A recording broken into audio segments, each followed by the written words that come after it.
Howdy legends, I got a really good one. This one's taken me a couple of weeks to figure out and get enough stuff available to fix this. Now this vehicle in particular, it's a Range Rover, it's a 24 model I think it is. It had basically no charge,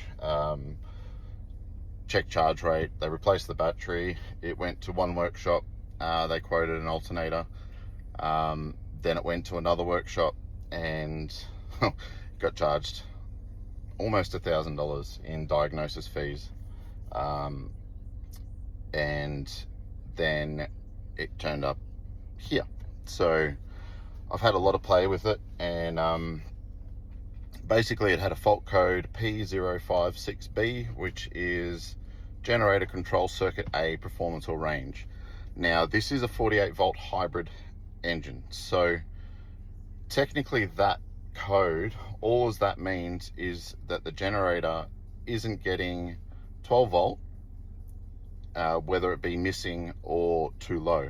Now I believe this actually came up because the battery went flat, hence it gets logged. You can basically charge the battery, put it back on, pull the fuse out, and it logs exactly the same code. So I was 100% sure it wasn't a generator, and basically started my diagnosis on that pretense. So basically in starting looking at live data and stuff like that, we could see that the battery had 0.5 volts while it was stationary, and then when the engine was running it was only 1.5, and the ECU could see that. There was no issues coming up, therefore there was actually no other fault codes in this vehicle whatsoever, except for one line of data, and I'll put the photo there for that, which was basically, it just said a fault in the DC to DC control module. Now I went out on a limb and I bought a bench testing module machine, so I could actually just take the battery out, the DC module out of the car, so I could basically get rid of all of the vehicle's wiring, plug it in, turn it on, see what happened. Now I could manually make the battery open its contacts. There is other things, protection devices inside it, and then pretty much after that it came down to it just being the DC module being faulty. And no, I didn't buy a new one for this customer. I actually was able to repair it.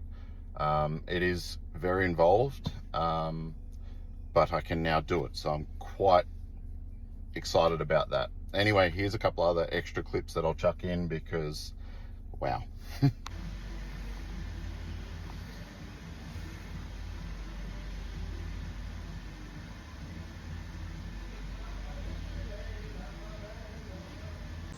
So I just finished carrying out the repair on this DC, and I've got it hooked up now basically to the test bench, so you can see about 48 volt coming in. I've also got this test module basically, and then we've got our battery, which was not turning on at all in the vehicle. Just got a 12 volt battery for testing, and then if I flick this over we should see this voltage go up, and we should hear a loud clunk from the battery turning on. Straight up, got 14.4 coming out, so I'd say that's a win.